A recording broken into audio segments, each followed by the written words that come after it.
Setting up a front derailleur. Goals: be able to install and adjust a new front derailleur. Tools needed: 4, 5, and 6 mm Allen keys, 9 mm box wrench, Phillips head screwdriver or flathead screwdriver. Parts to identify: front derailleur, anchor bolt, barrel adjuster, limit screws, chain ring. Step 1. Derailleur frame compatibility. Identify what type of derailleur you need. There are many different types of front derailleurs, and what you need depends on your frame, crankset, and drivetrain. First, make sure the derailleur you want to install is compatible with your frame. Note how the cable routes. If the cable comes from the top, you need a top pull derailleur. If the cable comes from the bottom, you need a bottom pull derailleur. Second, use a vernier caliper to measure the diameter of your seat tube. Many older bikes are 28.6 mm, but other common sizes are 31.8 and 34.9 mm. You may use a shim to fit a larger diameter derailleur to a smaller diameter seat tube. Most bikes will take a traditional bottom swing derailleur, but sometimes on mountain and hybrid bikes, a lower clamping top swing derailleur is necessary. Step 2. Derailleur crank compatibility. Next, make sure your derailleur is compatible with your crankset. If you have only 2 chainrings in the front, you will want to use a double front derailleur. If you have 3 chainrings in the front, you will have to use a triple front derailleur. The difference between the two is easy to tell if you look at the inner plate of the derailleur. With a triple front derailleur, that inner plate extends much further down than the outer plate, where with a double it does not. Step 3. Install derailleur.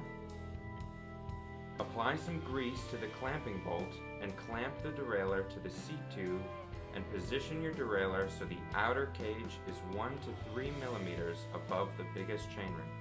If you position your derailleur too high, you may overshift easily. If you position it too low, it may rub on the teeth of the chainring or jam the chain. Next, align your derailleur so the outer plate lines up with the chainrings when looking down at it. Step 4. Set the low limit screw. You can find the limit screws on the top side of the derailleur. One should be labeled L for low and one H for high. If you turn the screw next to the L clockwise, you should see the derailleur move away from the seat tube. If you turn it counterclockwise, it should move toward the seat tube. With the cable detached, adjust the low limit screw so the derailleur's inner plate sits about 2 mm from the chain. Step 5. Attach the cable. Install and pre-stretch your new cable and housing if necessary.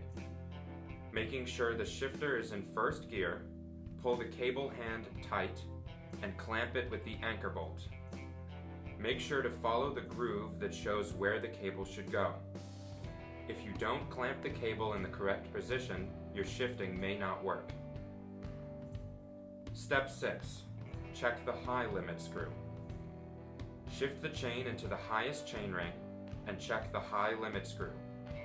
Adjust it so that it sits about 2 mm away from the chain. Test by shifting back and forth, making sure it shifts smoothly without throwing the chain off. Step 7. Set tension for friction. If you have a friction shifter, set the tension so that the derailleur moves as soon as you pull the shift lever. If you need to adjust the tension, you can use the barrel adjuster on your shifter. Or if you don't have one, loosen the anchor bolt, pull the cable to the correct tension with your hand, and tighten the anchor bolt back down. Make sure not to add too much tension, or your derailleur will not be able to drop into the lowest gear. Step 8. Set tension for index. If you have an indexed shifter, the tension needs to be more precise. Starting in the lowest gear, which is the smallest chainring, click the shifter once and see if the chain moves from the first to the second chainring. If it does not move, you need to add tension to the cable. Do this by turning the barrel adjuster on the shifter. Turning the barrel adjuster to the left will pull it out and add tension to the cable, making it easier to shift into the bigger chainrings. Turning it to the right will push it in and take away tension, making it easier to shift into the smaller chainrings. It may take only a small turn of the barrel adjuster to affect the shifting, so make sure you turn it only a little bit at a time. The chain should move smoothly to each chainring, both up and down. Step 9. Other issues. If you have trouble getting the tension correct, there could be other problems. If your cable is rusty, or your housing is broken or bent, the friction could cause the cable to not move smoothly and the derailleur to not work correctly.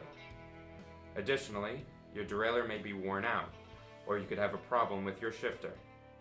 There are also compatibility issues, so make sure that your shifter and derailleur are meant to work together.